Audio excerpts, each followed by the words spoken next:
there's this idea in spiritual circles of ascending. And the idea they're expressing is actually we ascend in our frequency. And when we take ourselves from lower emotions like fear and envy to higher emotions like joy, compassion, feeling happy for someone else's success, these higher vibrations, we're actually ascending towards something more divine. Before we jump into this episode, I'd love to invite you to join this candid spiritual community to hear more conversations that will help you become happier, healthier, and more healed. All I want you to do is click on that subscribe button because I love your support. I love seeing all the comments pouring through, all the love pouring through, and we're just getting started. I can't wait to go on this journey with you, whether you're a spiritual seeker or you're just curious about the topic. And we really hope that our conversations will provide you food for thought and inspiration for your own spiritual journey. So join us for honest, candid discussions about spirituality for soul's sake. For soul's sake, for soul's sake. Hello, welcome to another episode of For Soul's Sake, a candid conversation alongside two of my best mates, Keli and Nāma. Today we're discussing an interesting topic. Can I share it already? Can I say go for it. What we're talking about? Envy. Criticism, envy, yeah. yes. Ooh, juicy. We're talking from the Bhagavad Gita, this spiritual text which is ancient but also applicable to modern times, and I'm excited to get into it. Shall we jump in with a verse? Yeah, Let's get stuck in. All right, this is from chapter 12 of Bhagavad Gita, text number 1314. Translation goes as thus: One who is not envious, but is a kind friend to all living entities, who does not think himself a proprietor, and is free from all false ego, who is equal in both happiness and distress, who is tolerant, always satisfied, self-controlled, and engaged in devotional service with determination, his mind and intelligence fixed on me, brackets God, Krishna, the ultimate truth. Such a devotee of mine is very dear to me. Wow, we might have to break that down. There's a lot in that. Yeah. But there's a lot of qualities that I think people will appreciate reside in our own hearts. So let's talk about dealing with envy and false ego and pride and all those kind of qualities. Like, first and foremost, how does one recognize they even have that in their own heart? I think the first thing that comes to mind is, are you a collaborator or a competitor? Ooh, I like that. In my experience, I've always had more fun collaborating with people. I think we mentioned it in a previous episode. We rise by lifting others. But the Western mindset is very much geared towards competition and who can be the loudest and do the biggest, and how can we outdo one another. I just don't think it's as fun. What do you think? Yeah, I think it can be fun. Look, I'm a competitive person by nature, so I think it can be fun to be competitive. But I think when it starts to become dark, when it starts to become like you want to almost harm the other person, that competition isn't healthy. I think it's nice to go, all right, this is someone in my field that is doing way better than I'm doing. And yeah, I'd love to be in the same kind of sphere as that person. But when it becomes, I want to bring that person down so that I can succeed. So I look bigger. Yeah, Bhakti Tirtha Swami says it like this, that when we see someone doing a service that we feel that we're better at, and we start in the mind criticizing and being like envious of that person, it's basically like saying, don't serve so nicely. Don't serve so kindly and so lovingly. That makes no sense. I think it also comes from a place of fear and like scarcity, because it's like, if you're successful, there's not going to be room for me to be successful, which is rubbish. I think the more space you carve out for yourself in the world, the more it inspires others to also carve out that space. You also pave the way for others to actually be successful. That's a good point. You do the hard work.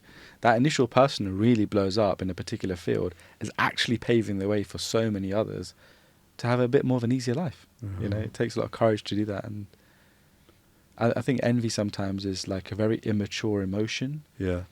And we're envious of things, but we just ignore all of the hard endeavor, the sacrifice and austerity that someone's actually gone through to achieve what they want to achieve? And are you willing to do the same? In most cases, probably not. Right? Yeah. But on like competition, like there's also healthy competition. Yeah. Mm. When there's competition with good ethics, like it can really egg people on to do better for the sake of each other. I'm going to be your competitor, so actually you do better as well. Yeah. Right? So in one sense, it's like collaborating in competition. Sure. Yeah. But then I totally agree, that competition can get to a stage where it brews into envy, and we start to have these very... it's actually a very disgusting emotion, especially for someone who's not got much of an ego. And then they question, why is someone envious of me? Like, I don't feel like I even have much. Yeah. It's a green-eyed monster for a reason, right? Mm. There's a dynamic there that you touched on that I want to expand even further, which is that when we are succeeding in life, Yeah. to pave the way for others, and I mean, I'm seeing that right now in my life, like paving the way for other people. Mm. And if I'm totally honest, sometimes it doesn't feel so easy. Yeah. Because you have to check yourself. You have to check, like, do I really want people to be happy and successful as much as I am? I only want them to be a little bit, happy and a little bit successful, because, I don't want them to beat me. But then as soon as you give people platforms and they succeed, you see them happy, there's no other happiness that I've experienced as seeing another person happy that I've helped become happy. Mm. So it's just checking yourself and almost experiencing, have faith that when you're paving the way for another person, that the happiness that you experience off the back of their happiness is greater than the potential of putting them down. Mm. Yeah. So even if it's selfishly motivated, is what I'm saying. Yeah. Can I go a little esoteric? Yeah. Let's go. Just a little bit. The first ever spiritual book I got was on alchemy and mysticism, All right. right? Witchcraft. Like occult stuff, esoteric stuff. And there was this diagram in there which showed all of the different emotions a person could have. And whether it was done with an MRI scanner or something, they had tracked the brainwave frequency of people experiencing different emotions. And so they were showing that fear, anger, envy, these base emotions, were vibrating at quite a slow frequency. And then higher emotions, gratitude, love, kindness, compassion, had a much more busier frequency. And so the idea in this book, Alchemy and Mysticism, was that God, whichever shape or form God takes for you, is a very high frequency vibration. It's a higher vibrational being. You could argue transcendental to material vibration. So there's this idea in spiritual circles of ascending. And the idea they're expressing is actually we ascend in our frequency. And when we take ourselves from lower emotions like fear and envy to higher emotions like joy, compassion, feeling happy for someone else's success, these higher vibrations, we're actually ascending towards something more divine. So even in that way, you can see how cultivating higher vibrational emotions can help you progress on a spiritual I'm going to path. throw a googly in here. A googly? Googly. Oh, Okay. okay. Ready for this? Cricket reference. When it comes to establishing truth, Yeah. people who believe that they are establishing or correcting people, how can they recognize that ultimately it's a manifestation of their envy? Because correcting someone else, is there a spiritual way in which we can do it? I'd say it's the intention behind the correction, because you can correct someone for their genuine betterment because you want them to be better, or you can correct them to put them down. He just rolled up his sleeves. He's ready to go. He's ready to go. The reason... That's what you know. Yes, here we go, bro. Here we go. In the blue corner. Time to roll. No, the fact that we're just talking about this is really interesting, because a couple of weeks ago, I was listening to a seminar by a spiritual teacher, a man named Keli, spiritual teacher, Devamrita Swami. And he said really interestingly, he said, we should see the opportunity to correct someone as an austerity. We should see the opportunity to correct someone as an austerity on the path of our spiritual life, on the path of our progress. Why do you want to feel like you're in a position to correct someone? Why do we always feel like in the era of keyboard warriors, everyone's got an opinion, everyone's throwing out their corrective thoughts online? Is it even your job to correct that person?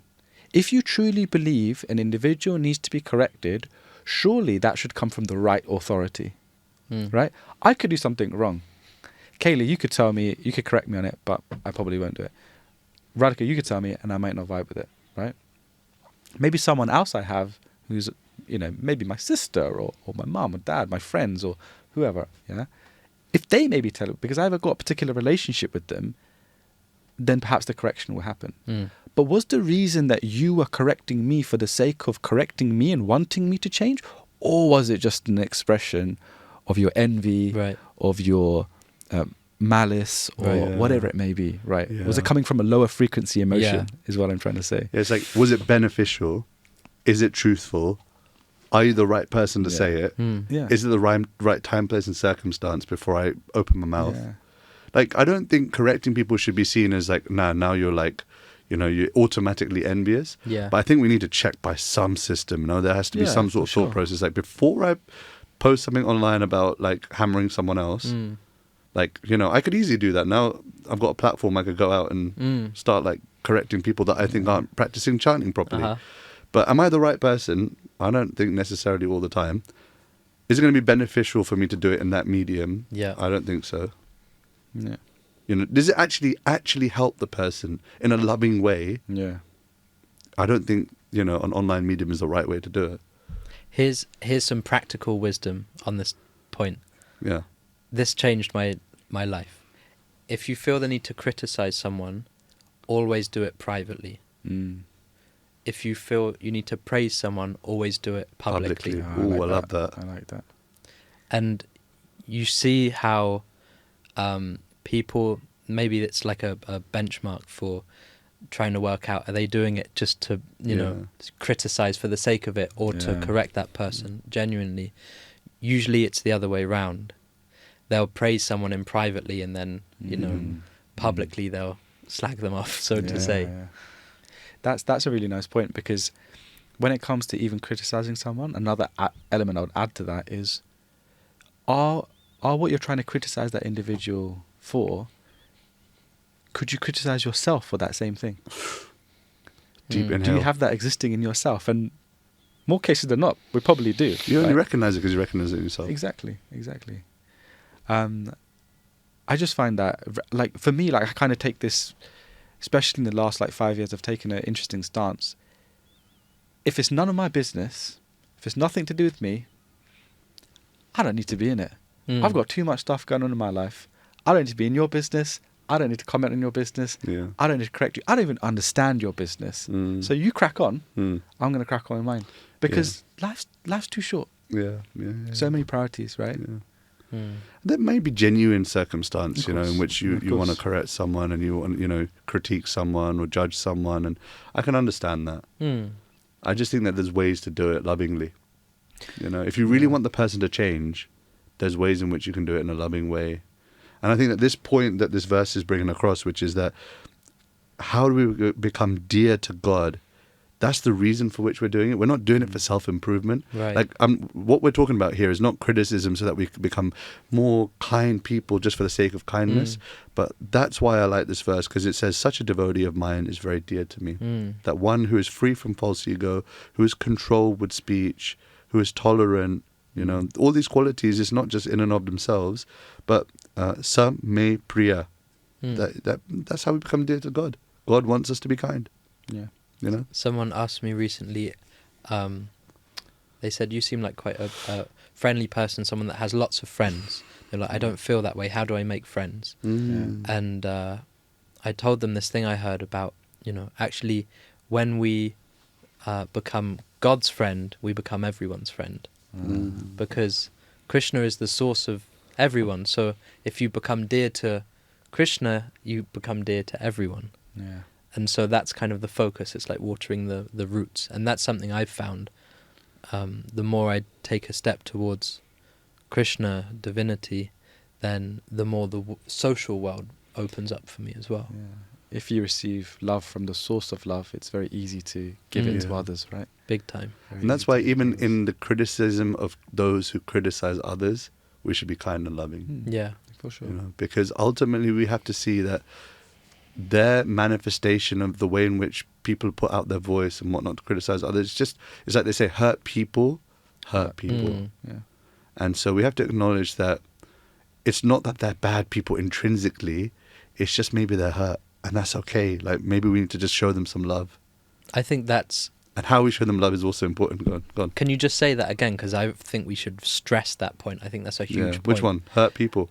Well, you were saying that we should be careful in our criticism of people that criticize. Right. Yes. That's yes. huge, man. Yeah. Yes. We can't just skim over that because that's, I feel like it's almost like the final test Yeah. or something. You know, you used to watch Takeshi's Castle. Did you ever see I used to that? love that Yeah, show. yeah. That's the Takeshi's best. Castle is sick. And they go through all I'm these wondering where he's things. going with this. They go through all these different obstacles and there's like the final test, you know. Yeah. I think that's it. And Krishna's maybe set that up, set the system Yeah, up in fully. that way, Yeah. where it's like, I don't criticize, but hold on, you're criticizing the person that criticizes. Yeah. Yeah. No, I mean, I totally. experienced it, right? Like, I recently got hammered on the internet, and that was very humbling and very humiliating, and it softened the heart. And the initial instinct is, mate, I'm going to go. Like, I'm ready to roll. Uh-huh. But by chopping that person down, it doesn't actually elevate me. Yeah. Yeah.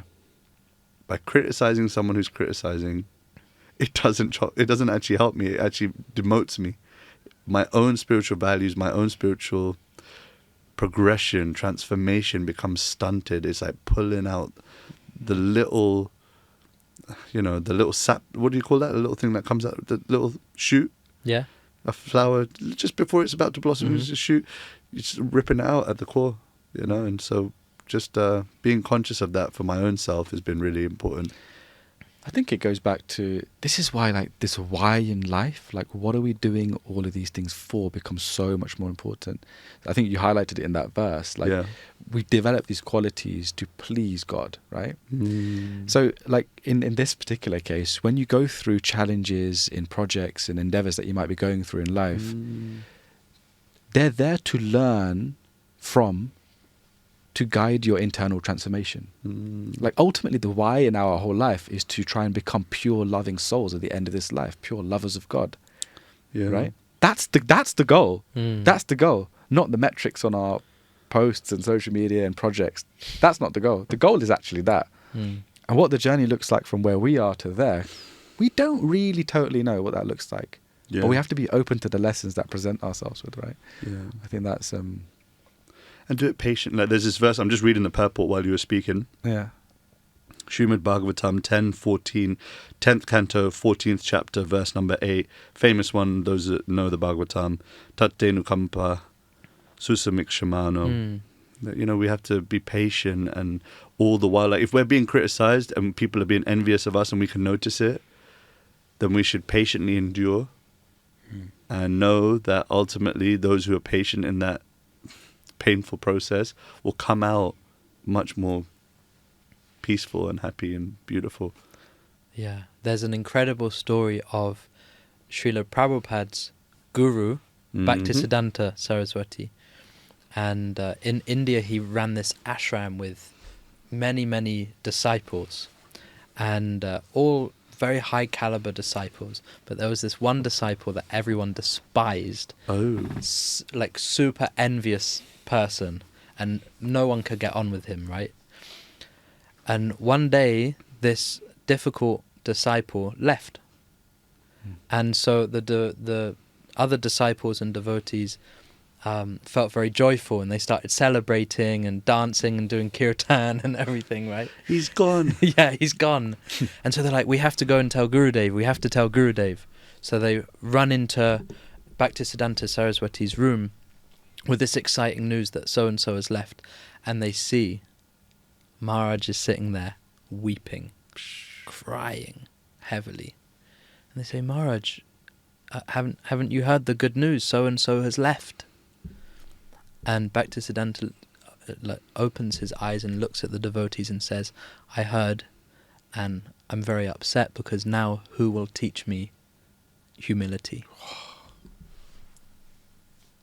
You know? Wow. That's a mic drop. Can I drop this mic? I wouldn't. It's not ours. Yeah. But Wow. I just find that that's one of the stories, like the definition of a teacher who leads by example. Yeah. And maybe that's how we can start to calibrate ourselves as well. And yeah. I mean, I know it's hard because like some of you are listening to this and thinking, yeah, come on, Radhika. Like when someone, says something rude to me, shows me the birdie on the street, the first thing I want to do is just show my prowess and my power and my ability to correct that person. Mm-hmm. But there's this wonderful saying, and I'm sure many of you have heard it, a moment of peace and a moment of anger can save you 1,000 moments of regret. Mm-hmm. And I think that if we live by that, just catch it, just pause. When someone says something rude, someone's criticizing you, and it's their hurt, it's their envy, that they're doing it because they want to just, they want to get a reaction out of you. Just pause, because in that moment of pausing, you might save yourself 1,000 moments of regret. Yeah. You might learn from that. You might learn the art of tolerance. You might learn the art of humility. And to be honest, if you're a believer in spirituality and a believer in God, if you have faith that God is going to figure it out, then we don't need to be the correction system. Yeah. Some people are like, yeah, but then what about Hitler? Yeah. I'm just going to throw another Googly in there. Another Googles has been added. What about Hitler? If we hadn't corrected Hitler, what would have happened? So where does the line get drawn between not standing and fighting? Because what I'm saying maybe sounds too altruistic and utopia. Yes, everyone, just let everyone do what they want to do. Don't criticize it. So where does the line get drawn? Well, there's a difference between something that's just morally wrong, like mass genocide, and True. And one superficial point, perhaps, is that correction or envy that's not for something as severe as, like the case of Hitler, for instance, is that actually you can see it as a compliment, right? If someone's envious of you, it means they want to be you. They want to have your life, right? So in that way, it's a little more superficial, but you can think, actually, I'd take this as a compliment, and there's no need to respond with aggression or envy in that way. Maybe you need some distance. But I think when it comes to correcting people who are... The character. Yeah.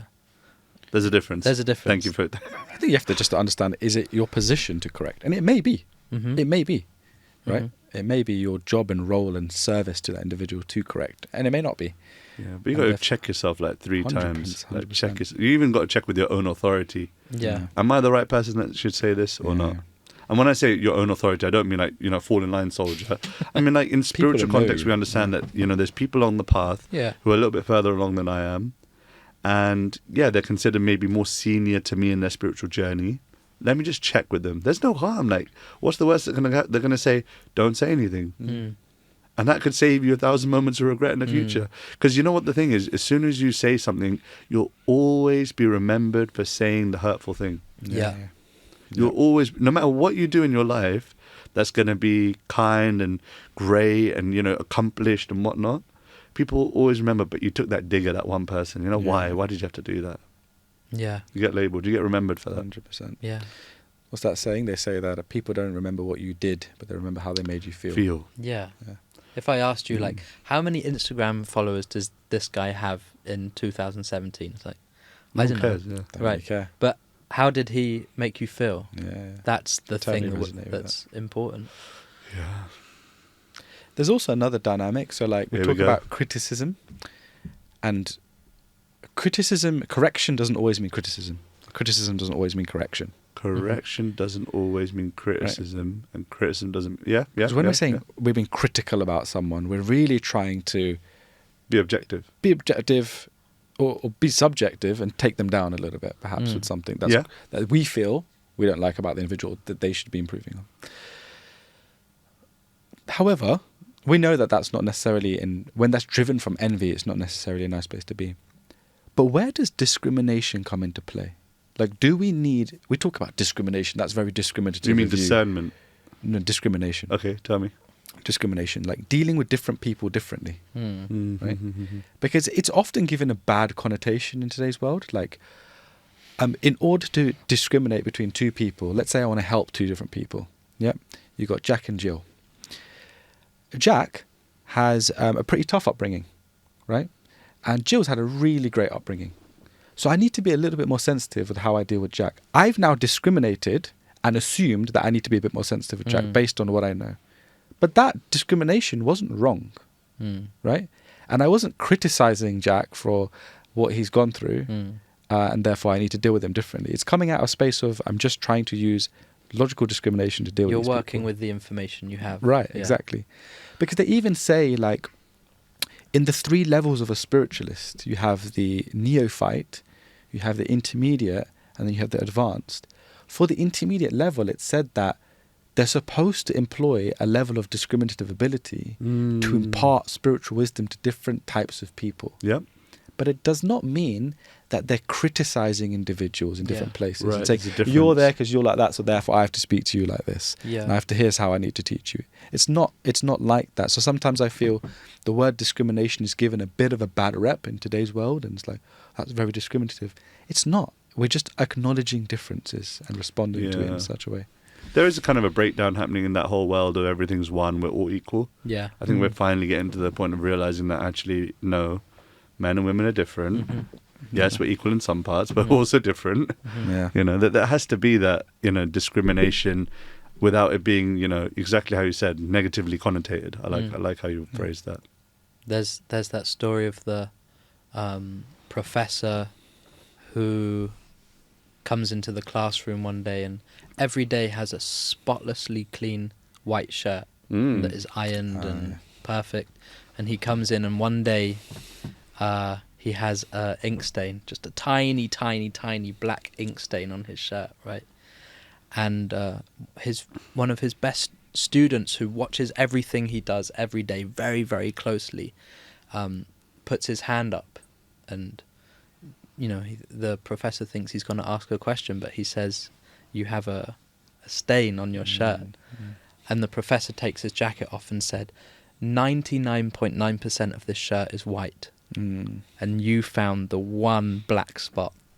What does that say about you? Yeah. So I feel like if we see criticism in ourselves, it might be that we are looking at the black spot rather than the 99% of good qualities that might be there, Yeah.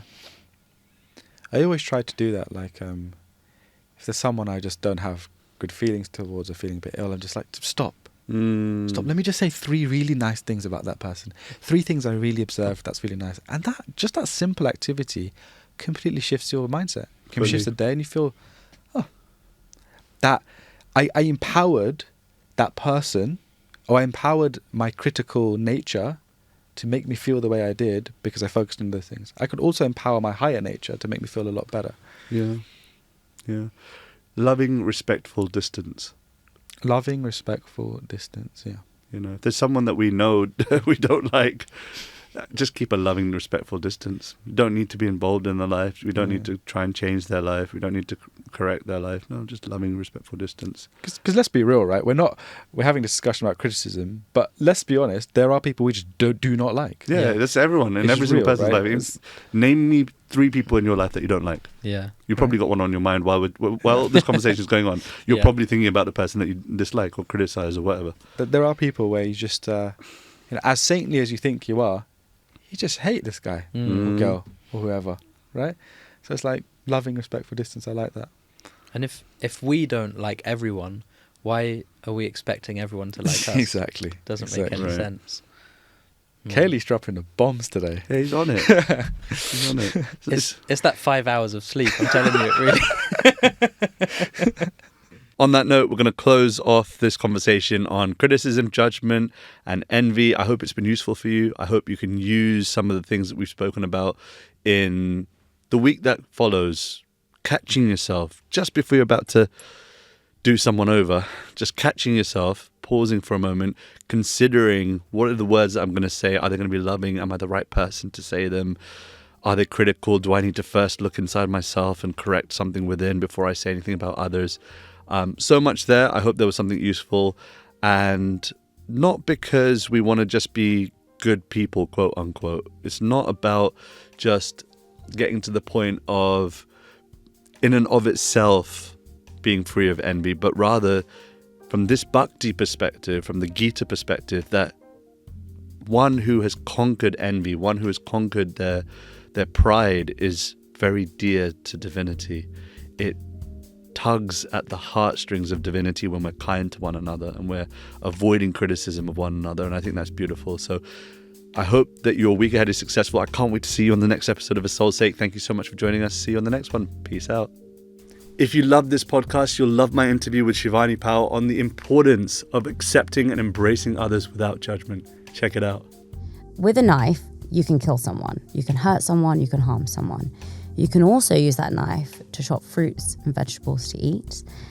And also, you can use that knife by a surgeon to save someone's life. Yeah. And so with money, it's not a bad thing. It depends how you use it and how you show it. Yeah, totally. And I think that we shouldn't pass judgment on people who choose to live in a big house, or who choose to buy nice things, or to choose to go out, because at the end of the day, I think we believe that if you're a monk, if you're spiritual, if you're this, if you're a woman, you're a man, this is the life you should lead.